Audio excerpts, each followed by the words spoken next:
Hoje a gente vai mergulhar num texto antigo e fascinante, conhecido como 3 Coríntios. E por trás desse nome, olha, tem uma história e tanto de crise, de conflito, uma verdadeira batalha para definir o que era a verdade ali no comecinho do cristianismo. Pensa só, e se uma carta perdida, digamos assim, revelasse uma crise de fé gigantesca bem no início do cristianismo? Uma daquelas que abalou tudo, sabe? Um conflito de ideias tão forte que quase levou uma comunidade inteira ao colapso. Pois é exatamente esse o drama por trás de 3 Coríntios. Isso aqui não é só um texto teológico, não. É o registro de uma verdadeira guerra de narrativas. Uma luta desesperada de uma comunidade para proteger aquilo em que acreditavam contra o que, para eles, era uma perigosa onda de desinformação. Bom, e onde tudo isso começa? Na cidade grega de Corinto. A gente tem que imaginar a cena. De repente começam a se espalhar umas ideias novas, bem, perturbadoras. E a comunidade cristã de lá fica sem saber o que fazer, como reagir. E quem estava por trás disso? A fonte do problema tinha nome: Simão e Clébio. Esses dois chegam em Corinto e, basicamente, começam a pregar coisas que batiam de frente com tudo que a galera de lá tinha aprendido. O texto fala que isso causou um grande apuro, ou seja, uma confusão danada, e começou a desviar a fé de muita gente. E olha, não eram umas divergências pequenas, não. O que tornava essas palavras malignas, como o texto chama, tão perigosas era que elas iam direto no coração da fé. Coisas como: não existe ressurreição do corpo, só do espírito. Ou então, o corpo humano não foi criado por Deus, que o mundo na verdade pertence aos anjos, que Deus não é todo-poderoso, que Cristo não veio em carne, não nasceu de Maria, e que a crucificação foi só uma ilusão. Basicamente era um desmonte completo de tudo que eles acreditavam. Então, no meio dessa crise toda, o pessoal de Corinto resolve que não vai ficar parado. Eles não aceitam aquilo passivamente. Eles decidem agir, buscar ajuda com a maior autoridade que eles conheciam na época. A reação deles mostra uma lealdade muito forte. Eles se agarram ao que aprenderam com o apóstolo Paulo e com os outros apóstolos. Eles dizem basicamente: olha, tudo que a gente recebeu de vocês, a gente mantém firme. É uma resistência clara, sabe? Eles estavam fincando o pé, defendendo a fé deles. E o pedido de ajuda é desesperado, é direto ao ponto. Eles praticamente imploram: se for possível, venha aqui pessoalmente, ou pelo menos escreve pra gente, para que a loucura desses homens fique clara para todo mundo. Dá pra sentir a urgência, né? A necessidade de uma voz de autoridade para botar a ordem na casa.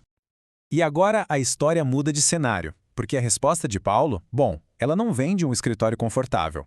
Ele escreve de um lugar bem diferente, de dentro de uma prisão. E isso, claro, torna tudo ainda mais intenso. Então, imagina a cena. A carta chega para Paulo lá em Filipos e ele está preso, acorrentado. E a notícia, nossa, atinge ele em cheio. O texto diz que ele ficou severamente aflito. Quer dizer, mesmo no meio do sofrimento dele, a crise de fé daquela comunidade mexe com ele de um jeito profundo. E a reação dele é visceral, é muito forte. Ele chega a dizer que seria melhor morrer do que continuar vivo para ouvir sobre as calamidades da falsa doutrina. Isso mostra o peso que a pureza da mensagem tinha para ele.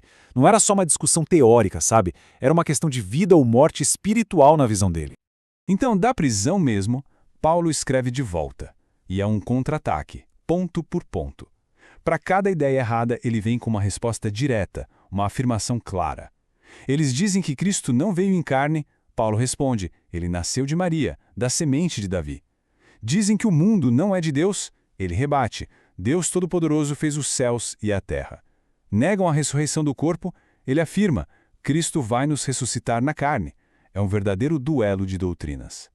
E tem um ponto em especial que Paulo se dedica mais, que parece ser o centro da confusão toda: a ressurreição do corpo. E para defender essa ideia, ele não fica só na teologia abstrata, não. Ele vai usar exemplos bem concretos do dia a dia e das Escrituras. Para tentar deixar a ideia mais clara, ele usa 3 analogias muito fortes. A primeira é a da semente. Pensa bem, uma semente é jogada nua na terra, ela meio que morre, e dali nasce uma planta com um corpo novo, vestida, né? Depois, ele lembra da história de Jonas, que foi engolido por um monstro marinho, ficou lá 3 dias e 3 noites e saiu de lá inteiro.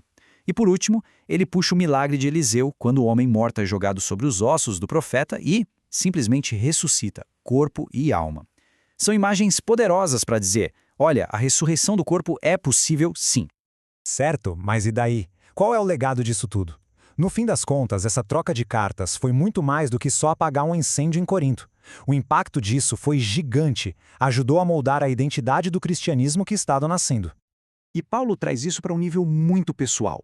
Ele fala das correntes que carrega, das marcas no corpo dele. Para ele, isso não era só sofrimento. Era a prova viva da conexão dele com Cristo. Era como se ele dissesse: eu carrego essas marcas no meu corpo para poder alcançar a ressurreição. Ele não estava só escrevendo sobre a fé, ele estava vivendo, sofrendo por ela. Para fechar a carta, Paulo coloca as coisas em pratos limpos. É uma escolha com consequências enormes. De um lado, aqueles que permanecem firmes na fé recebida. Para eles, a promessa de recompensa, de vida contínua. Do outro lado, aqueles que seguem por esse novo caminho, que transgridem. Para eles, o aviso é duro: fogo, destruição. São dois caminhos, dois destinos, sem meio termo. No fim das contas, o que essa história de 3 Coríntios mostra é como a doutrina cristã foi sendo construída. Não foi no ambiente calmo, de biblioteca, foi no calor da batalha, no meio do conflito. Foi um processo de definir quem somos, justamente ao ter que lutar contra o que não somos. A identidade foi forjada na defesa. E tudo isso acaba trazendo uma reflexão, né? Essa briga lá em Corinto contra Simão e Cleóbio pode parecer coisa de um passado distante, mas o desafio por trás dela é super atual. Como é que uma comunidade, seja ela qual for, define e defende a sua verdade quando ela é bombardeada por desinformação? A história de 3 Coríntios é um retrato de como um grupo tentou fazer exatamente isso quase 2000 anos atrás.